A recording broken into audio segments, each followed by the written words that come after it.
Hello and good evening, everyone. It is Wednesday, March 19th. It is approximately, let's see here, 6:48 p.m. And this is a short video on some equipment I've acquired. There's a guy named Amir Mohsen, Mohsen, who lives in New York City somewhere, who started printing O-scale, 3D printing O-scale subway cars. The one in the picture is an R10 subway car, which is one of the cars I operated when I first started working for transit. These, when I operated them, they're originally painted in what we call the Green Monster scheme, which is a green body with a silver roof. Before that, they were painted like an World's Fair type scheme, and before that, it was something else. I forgot what it was. But this guy produces these are actually scale length 60. These are full scale length, size, height, and width. Okay. Proper number of doors, everything measures out. And as for the end signs here, you can actually punch these out, file it square, and make your own roll signs or put your own roll signs. You can put windows in, okay, in the motorman's cab, and there's the pantograph gates. They don't flex, okay, but that's part of what it is. And it has the roof vents. The one thing it is missing is rivets. Those can be done with either Archer rivet transfers or from Micro Mark has their own line of rivets you can get to add the rivet line at the belt at the bottom of the side, underneath the side sills, the side door sills. Okay. You saw the A end of the car, number one end. This is the B end. Okay. Actually, because they're built the same way, so that if I remember correctly, these could be operated as single car units. So yeah. These actually look really good. He put a hardener on them. They're pretty well sturdy. They feel sturdy in your hands. They don't feel like lightweight or like they're going to crumble or anything. Okay.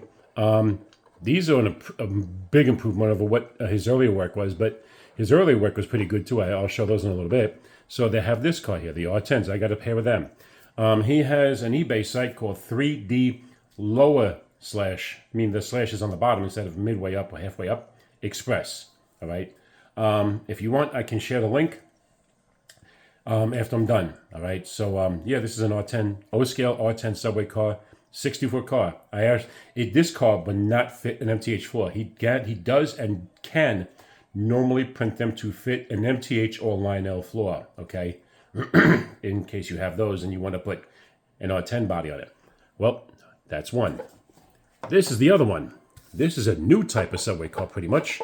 It is an R179 in O-scale. Actually, see this area here? There's a faceplate that goes over this, okay? And he actually made the faceplate separately. This car, too, is also full scale length, because I make my own floors for my subway cars, okay, in O-scale. I can do it in HO, too, and I have. And if you notice, the roof details are on there, okay? All right, when I spin it around on this turntable, you can see the roof detail for the AC unit and the ventilation, and you can see it has even the proper side window opening thing for the motorman. Okay, all right, because I think these had transverse cabs. So there's this one. Okay. By the way, nice little touch he did was if you look carefully, he actually printed in place these holes. These here are the motor mount, the mounts for the floors. Okay, these are the standee stanchions. Yeah, these, you've seen this by each door, okay? He printed them in place. Really nifty little thing to do. Really neat little addition. And they're on both sides of the car, okay? Here's another tip, another thing he did on these cars. If you look, the two center windows here, proper for this car, okay? So, yep, and the anti-climbers are correct. This is the B end, all right, or number 2 end.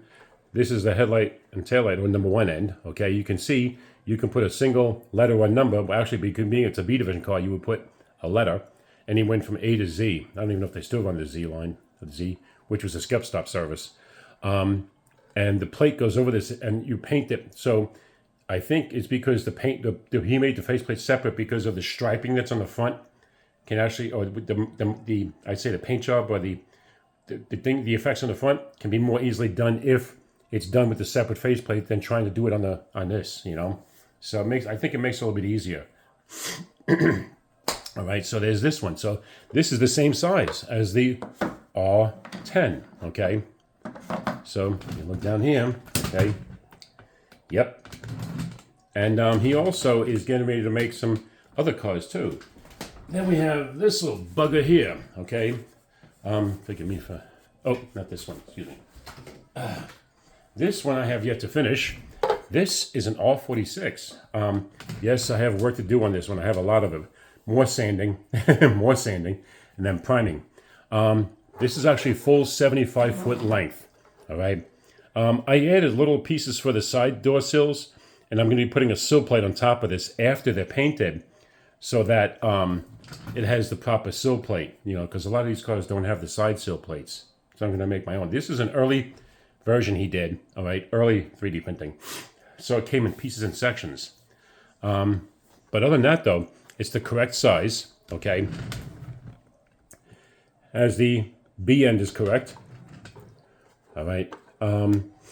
And there is the front end, the A end. And what I did was I took on my lathe and I made small pieces that hold the light LEDs and the LEDs for the headlights and taillights. I made little brass plates, washers, like plates, you know, to keep them inside. And also because the prototype had stainless steel, and I'm not going to be cutting a stainless steel for that small on a lathe. So I use brass and I can just paint it. Or if I want to use, I can try aluminum, which would actually look better. So anyway, this is an R-46 subway car, and it was made in sections. The roof is 3 sections, as you can see. The body itself is 1, 2, and hiding that seams was not easy, really. The ends are another piece. So, and there's a seam right here too, which I have to finish covering up and, you know, sanding and stuff with putty, you know, and then I can paint it. So there you have it. This guy's Miamos, and his first name is spelled A-M-I-R. His last name is spelled M-O-H-S-E-N. He has an eBay store. I've shared it with a couple of people already. He does his work. This is an early piece here. This R-46 is an early piece. So you can see the quality difference between that and the R10s, you know, how smooth they are and how good they are, much more sturdy too, and one piece, apparently. And the R179, you know, which is the same as the R10, so to speak, as far as body consistency and sturdiness goes. You know, it's like, it doesn't feel delicate, it doesn't feel like it's going to warp or crack easily. Excuse me. And looks pretty good too. The details are crisp, very crisp. Even the side sill frames on the side doors. Look at that. You know, that's a nice little detail to get right. The little pieces in the bottom, the support gussets, you know, for the side doors. Even the windows. There's even a space for a number board for the door indication light, you know, and even the rivet things around the motorman's window, side window.